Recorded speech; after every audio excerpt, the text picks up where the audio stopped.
মানে এরকম একটা ব্যাপার, বুঝতে পারলে তো? কোনো একটা জায়গা থেকে এইখানে হেঁটে গেল, এই হেঁটে দিলাম, ঠিক আছে, আবার এখান থেকে আবার এখানেই ফিরে আসলো, মানে গেল তো হেঁটে, ফিরে আসলো গাড়িতে, জিতে গাড়ি দিলাম, তাহলে এই গেল কোনো একটা জায়গায় হেঁটে, ফিরে আসলো গাড়িতে। আশা করি বুঝতে পারলে। এবং এইভাবে মোট 4 ঘন্টা 15 মিনিট সময় লাগে। তাহলে সময় লাগালো কত?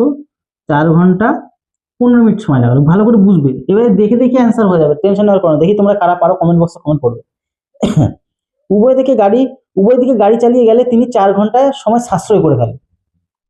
মানে ব্যাপারটা হচ্ছে, এখান থেকে এইটুকু যদি গাড়িতেই যায়, বুঝবে ভালো করে, আবার এখান থেকে এইটুকু আবার গাড়িতেই চলে আসে, গাড়িতেই চলে, তবে সাশ্রয় করে, মানে সময় বাঁচিয়ে ফেলে 4 ঘন্টা, সময় বাঁচিয়ে ফেলে 4 ঘন্টা, সময় লাগে 4 ঘন্টা নয়, কিন্তু সময় বাঁচিয়ে ফেলে 4 ঘন্টা।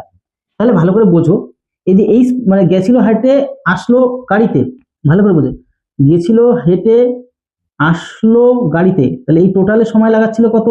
4 ঘন্টা 15 মিনিট, আমরা আগে দেখে নিয়েছি এখানে।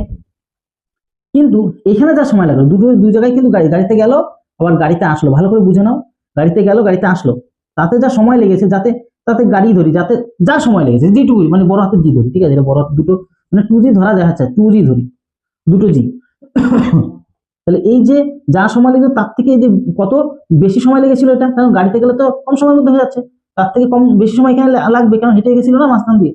তাহলে এমন করে সময়টা সাশ্রয় হচ্ছে কত? 4 ঘন্টা সাশ্রয় হচ্ছে। ভালো করে বুঝে নাও, অঙ্ক আর কিচ্ছু নেই। তাহলে এটা ওদিকে তাড়িয়ে দাও, মাইনাস করলে -15 থাকবে, তাহলে মানে 15 মিনিট এক্সট্রা থাকবে, কারণ 4 ঘন্টা নষ্ট হয়ে যায়, 15 মিনিট এক্সট্রা করে থাকে। তাহলে -2G ইকুয়াল টু -15 মিনিট হিসেব।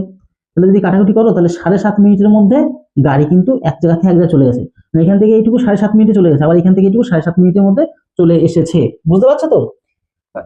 তাহলে এবার যদি আমরা একটা হিসেব করি, তাহলে হেঁটে গেছিল এতটা, আবার গাড়িতে এসছে এইটুকু, আমি দেখতে পাচ্ছি গাড়ি এখান থেকে এইটুকু, যে এখান থেকে এইটুকু হিসেবে আসতে 7.5 মিনিটের মধ্যে চলে এসেছে, 7.5 মিনিট, ওই 7.5 দিলাম, বুঝতে পারছো, 7.5 মিনিটের মধ্যে চলে এসেছে।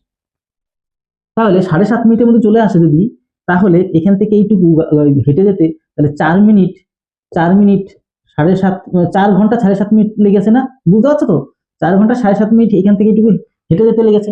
তাহলে হেঁটে যেতে যদি এখান থেকে এইটুকু লাগে, আবার হেঁটে যদি এখানে আবার এইটুকু আসে, তাহলে তার ডবল টাইম ইন্টু 2 দিয়ে মেরে দাও, তাহলে 4 ঘন্টা 7.5 মিনিট এর ডবল মারো, তাহলে যেতেই যদি হেঁটে যেতেই যদি 4 ঘন্টা 7.5 মিনিট লাগে, তাহলে তার ডবল 8 ঘন্টা, 8 ঘন্টা 7.5-এর ডবল হচ্ছে 15, তাহলে 8 ঘন্টা 15 মিনিট সময় কিন্তু লেগেছিল, বুঝতে পারছো? একদম সিম্পল হয়ে তোমরা কিন্তু এই দেখো রয়েও গেছে এখানে, 3 অপশনটা একদম সঠিক আছে। তো এইভাবে বুঝে বুঝে করে ফেলা যায়, এটা অঙ্কের কিছুই নেই, মানে একটা রিজনিং এর মতন ব্যাপারটা, লজিক বলতে কি, জাস্ট বুঝে নিতে পারলে হয়ে গেল।